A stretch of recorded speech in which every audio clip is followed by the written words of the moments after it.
Lección 6, para el 8 de noviembre de 2025. Sábado 1 de noviembre, el enemigo interno. Queridos hermanos y hermanas en Cristo, reciban un saludo lleno de bendición. Hoy comenzamos la lección número 6, titulada El enemigo interno, correspondiente al sábado 1 de noviembre del año 2025. Para memorizar, el Señor dice: Yo el Señor examino el corazón y pruebo la mente, para dar a cada uno lo que merece según sus obras. Profeta Jeremías capítulo 17 versículo 10. El capítulo 7 del libro de Josué registra el primer caso en el que el pueblo de Israel sufrió, a través de una trágica experiencia, las consecuencias de largo alcance que tiene romper el pacto con Dios y su profundo significado. Mientras que la obediencia a las estipulaciones del pacto aseguraba la victoria, ignorar los términos de ese acuerdo acarreaba la derrota. El éxito militar de Israel no dependía del número de su población, de su estrategia militar o de sus tácticas inteligentes, sino de la presencia del guerrero divino con ellos. Durante la conquista de la tierra prometida, Israel tuvo que aprender una lección muy difícil. Su enemigo más peligroso no estaba fuera del campamento, sino dentro de él. A ciudades cananeas ni su avanzada tecnología militar, sino la obstinación de algunos individuos dentro del propio pueblo que decidían ignorar voluntariamente las instrucciones del Señor. Y queridos hermanos, nosotros también enfrentamos desafíos similares mientras aguardamos nuestra herencia celestial, tal como lo dice Primera de Pedro, capítulo 1, versículo 4, y Colosenses capítulo 3, versículo 24. Nuestra fidelidad es puesta a prueba a las puertas de la tierra prometida, y solo podemos salir victoriosos si nos entregamos completamente a Jesucristo. Así como Israel tuvo que descubrir que la mayor amenaza no estaba afuera sino en el corazón mismo del pueblo, tú y yo debemos examinar también nuestro interior. A veces el enemigo más peligroso no es el que nos rodea, sino el orgullo, la desobediencia o la falta de fe que se esconden dentro de nosotros. Pídele hoy al Señor que te ayude a reconocer tu enemigo interno, para que Él pueda limpiarte, fortalecer tu fe y prepararte para la victoria. Domingo 2 de noviembre, incumplimiento del pacto. Queridos hermanos y hermanas en Cristo, hoy avanzamos en el estudio de esta poderosa lección, donde veremos cómo la desobediencia y la confianza en nuestras propias fuerzas pueden alejarnos del plan divino. Lee el libro de Josué capítulo 7. La pregunta que surge es: ¿cuáles fueron las dos causas principales de la derrota de Israel ante los habitantes de Jai? Es interesante notar que el lector conoce desde el principio el motivo de la ira de Dios y la identidad del infractor. El suspenso del relato radica en la tensión entre la perspectiva del lector, que sabe lo que sucede, y la de Josué junto con los israelitas, que todavía lo ignoran.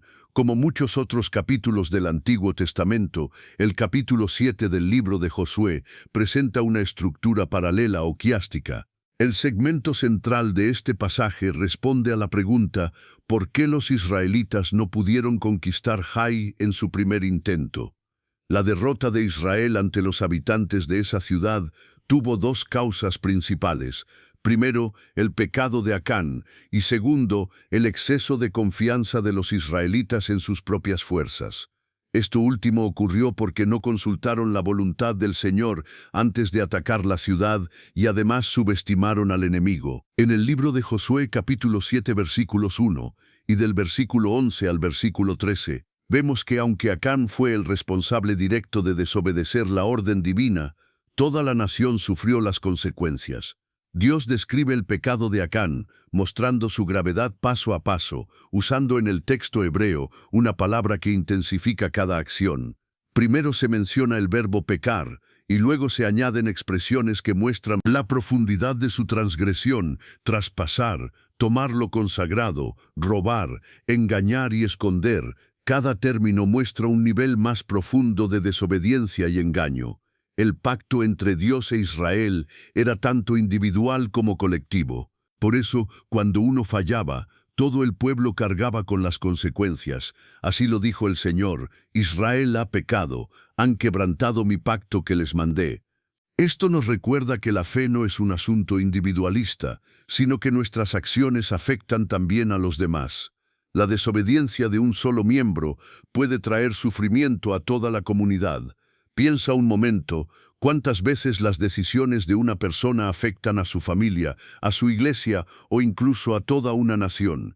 Así como el pecado de Acán trajo derrota a Israel, nuestras pequeñas desobediencias pueden debilitar la fe de otros. Por eso, hermanos y hermanas, Dios nos llama hoy a mantenernos firmes en el pacto de obediencia, no por miedo sino por amor.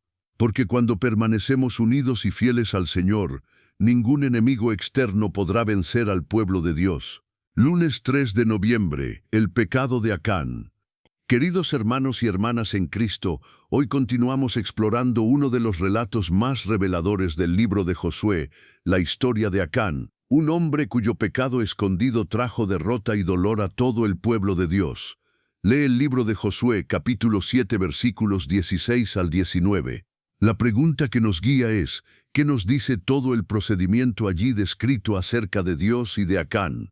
En lugar de revelar inmediatamente la identidad del transgresor, Dios estableció un procedimiento que mostraba tanto su justicia como su misericordia. Después de explicar la razón de la derrota de Israel y de ordenar que el pueblo se santificara, como leemos en el libro de Josué capítulo 7 versículo 13, el Señor dejó pasar un tiempo entre el anuncio del juicio y su ejecución. Ese intervalo le daba a Acán la oportunidad de reflexionar, arrepentirse y confesar su pecado. De igual modo, su familia, si conocía lo que él había hecho, tenía tiempo para decidir si participarían del encubrimiento o si se negarían a ser cómplices. Esto nos recuerda el caso de los hijos de Coré, quienes no perecieron con su padre porque se negaron a ponerse de su lado. Esto lo encontramos en el libro de Números capítulo 16 versículos 23 al 33 y también en el capítulo 26 versículo 11. El procedimiento que Dios usó para revelar al culpable fue inverso al proceso de contaminación. El pecado de Acán había afectado a todo Israel, pero ahora, mediante el proceso de eliminación, la culpa fue reducida paso a paso de toda la nación a una tribu, de una tribu a una familia, de una familia a un hogar y finalmente de un hogar al individuo culpable. De esta manera, Dios no solo reveló al culpable, sino que también exoneró al inocente. Esto demuestra el carácter meticuloso y justo del procedimiento divino. El Señor mismo actuó como testigo de las acciones ocultas de Acán. El lector puede sentir la tensión que se vive cuando el dedo de Dios finalmente señala al responsable. ¿Quién no se asombra ante la obstinación de aquel hombre que creyó poder esconder algo de los ojos del Todopoderoso? Nada se oculta ante el Señor, cuyos ojos penetran en lo más profundo del corazón humano, tal como dice el libro de los Salmos capítulo 139 versículos 1 al 16. Señor, tú me has examinado y conocido. Y también está escrito en Segunda de Crónicas capítulo 16 versículo 9. Mas los ojos del Señor contemplan toda la tierra para mostrar su poder a favor de los que tienen corazón perfecto para con Él. Dios sabe lo que se oculta en el corazón del ser humano, como lo confirman Primera de Samuel capítulo 16 versículo 7, Jeremías capítulo 17 versículo 10 y Proverbios capítulo 5 versículo 21. Josué se acercó a Acán con palabras que revelan tanto autoridad como compasión. Le dijo: Hijo mío, da gloria al Señor, el Dios de Israel, y confiesa lo que has hecho. Esa expresión, hijo mío, muestra no solo la edad y el liderazgo de Josué, sino también su corazón pastoral y misericordioso. Aun teniendo que ejercer justicia, lo hizo con compasión. Josué refleja aquí el Espíritu de Cristo, quien, como dice Elena G. de White en El deseado de todas las gentes, nunca fue rudo ni dijo innecesariamente una palabra severa, nunca causó una pena innecesaria a un alma sensible. Así Josué representa el equilibrio entre la justicia y la ternura divina.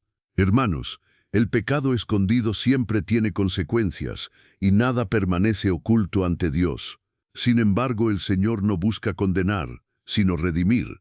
Cuando permite que el pecado sea descubierto, lo hace para salvarnos del daño eterno. La historia de Acán nos invita a examinar nuestro propio corazón. ¿Qué cosas hemos guardado en secreto creyendo que nadie las ve? Dios nos llama hoy a confesar, a limpiar nuestra alma y a restaurar nuestra comunión con Él, porque más vale confesar a tiempo con un corazón sincero que esperar a ser expuestos cuando ya sea demasiado tarde. Martes 4 de noviembre, decisiones equivocadas. Queridos hermanos y hermanas en Cristo, hoy aprenderemos cómo una sola decisión equivocada puede cambiar el destino de una persona e incluso de una nación. Continuamos con la historia de Acán, un hombre que dejó que la codicia y la incredulidad tomaran el control de su corazón. Lee el libro de Josué capítulo 7 versículos 19 al 21. La pregunta de hoy es, ¿qué pide Josué a Acán? ¿Qué significaba esa petición? ¿Y cómo entendemos la confesión de Acán? Josué pidió a Acán que hiciera dos cosas fundamentales. Primero, que diera gloria a Dios y lo honrara, y segundo, que confesara su pecado y no lo ocultara. Al hacerlo, Josué le recordaba que el primer paso hacia el perdón es reconocer la majestad de Dios y luego confesar humildemente la falta cometida. El término hebreo que se traduce como confesar o declarar es toda, una palabra que puede significar tanto acción de gracias como en el libro de los Salmos capítulo 26 versículo 7, o en Isaías capítulo 51 versículo 3, como también confesión de pecado, como se lee en Esdras capítulo 10 versículo 11. Sin embargo, en el caso de Acán, la Biblia no muestra señales de arrepentimiento genuino. Su actitud revela que era un transgresor obstinado, y según la ley de Moisés, para tal rebelión no había expiación posible. Esto lo vemos en el libro de Números capítulo 15 versículos 27 al 31, donde se diferencia claramente entre el pecado cometido por error y el cometido con mano altiva. Las palabras de Acán en el libro de Josué capítulo 7 versículo 21 nos recuerdan poderosamente la caída de Adán y Eva. La Biblia dice en el libro de Génesis capítulo 3 versículo 6 que Eva vio que el árbol era deseable, lo codició y tomó del fruto prohibido.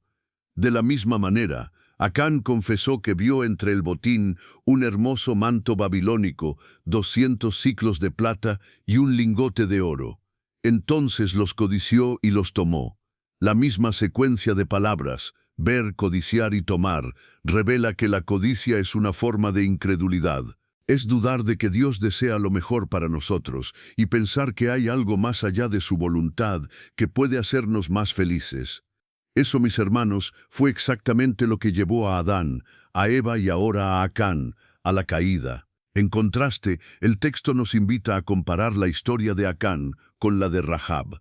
Mientras Acán escondió cosas prohibidas, Rahab escondió a los espías israelitas para protegerlos, como se relata en el libro de Josué capítulo 2, versículos 1 al 13. Ella actuó con fe y valentía, mientras él actuó con engaño y codicia. Ella salvó su vida y la de su familia, él condenó a la suya. Ella honró el pacto con Dios, él lo rompió. El contraste es claro. Una mujer extranjera, considerada impura, mostró más fe que un israelita del pueblo escogido. Hermanos, la historia de Acán nos enseña que la codicia es un enemigo invisible pero poderoso. Puede comenzar con una mirada, crecer en el deseo y culminar en la acción que destruye nuestra comunión con Dios. Por eso Jesús advirtió claramente en el Evangelio, según San Lucas capítulo 12 versículo 15, «Tengan cuidado y guárdense de toda avaricia, porque la vida del hombre no consiste en la abundancia de los bienes que posee». Hoy el Señor te invita a revisar tu corazón. ¿Hay algo que estás deseando más que la presencia de Dios? ¿Hay algo que te impide obedecer completamente su voz? Si lo hay, entrégaselo a Él, porque todo lo que guardamos en secreto, tarde o temprano, sale a la luz, pero lo que entregamos a Cristo es transformado en perdón, libertad y paz. Miércoles 5 de noviembre, la puerta de esperanza. Queridos hermanos y hermanas en Cristo, llegamos a un punto decisivo en esta lección. Después del pecado, la derrota y la confesión, ahora veremos cómo Dios transforma el fracaso en victoria.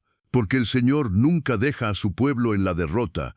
Él abre una puerta de esperanza en medio del valle de angustia. Lee el libro de Josué capítulo 8 versículos 1 al 29. La pregunta para hoy es, ¿Qué nos dice esta historia acerca de la capacidad de Dios para transformar aún nuestros mayores fracasos en oportunidades? La estrategia de Dios convirtió la derrota inicial de Israel en una ventaja táctica. El valle donde antes hubo tristeza se transformó en el escenario de una gran victoria. La palabra Acor significa angustia, pero el Señor prometió convertir ese valle en una puerta de esperanza, tal como dice el profeta Oseas, capítulo 2, versículo 15.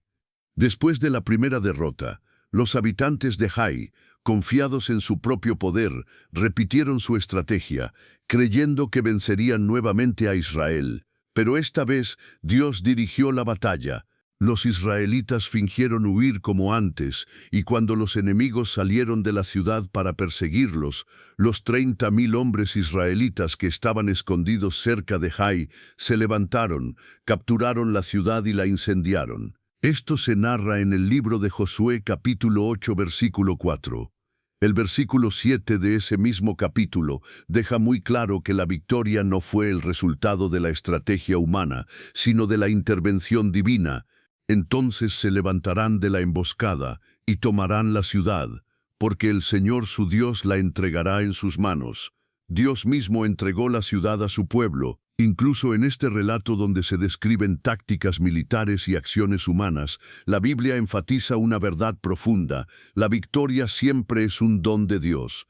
El momento decisivo llegó cuando los hombres de Jai abandonaron su ciudad para perseguir a los israelitas. Fue entonces cuando el Señor volvió a hablar con Josué y le aseguró que él estaba al mando de la batalla. Dios no solo dio la estrategia, sino que supervisó personalmente cada paso del encuentro. La Biblia dice que Josué levantó en alto su espada, una espada curva, conocida como copes, y la mantuvo extendida hasta que la victoria fue completa.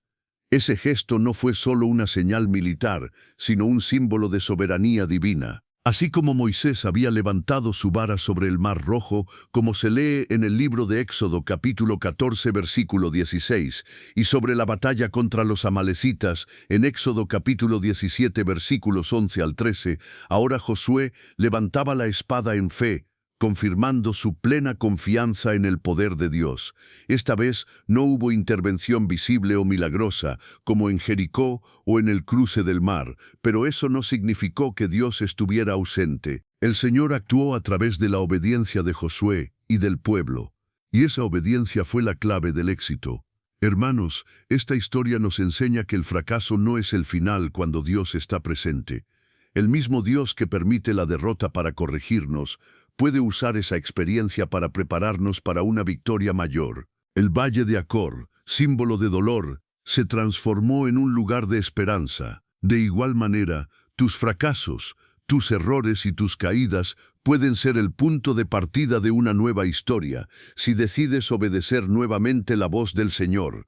No importa cuántas veces hayas tropezado, si vuelves tu corazón a Dios, Él puede convertir tu valle de lágrimas en una puerta abierta hacia la redención. Jueves 6 de noviembre. Un testigo del poder de Dios. Queridos hermanos y hermanas en Cristo, al llegar a este punto de nuestro estudio, vemos un mensaje poderoso. La fidelidad del pueblo de Dios no solo determina su destino, sino también su testimonio ante el mundo. Israel no solo representaba una nación, representaba el carácter del Dios al que servía. Lee el libro de Josué, capítulo 7, versículos 6 al 9, y concéntrate especialmente en el versículo 9. La pregunta es, ¿qué importante principio teológico se encuentra allí? Al principio, cuando Israel fue derrotado en Jai, la reacción de Josué fue muy humana. Se postró en tierra, rasgó sus vestidos y expresó su desconcierto ante lo que había sucedido. En su dolor, sus palabras recordaban las que el pueblo de Israel había dicho en el desierto después de salir de Egipto.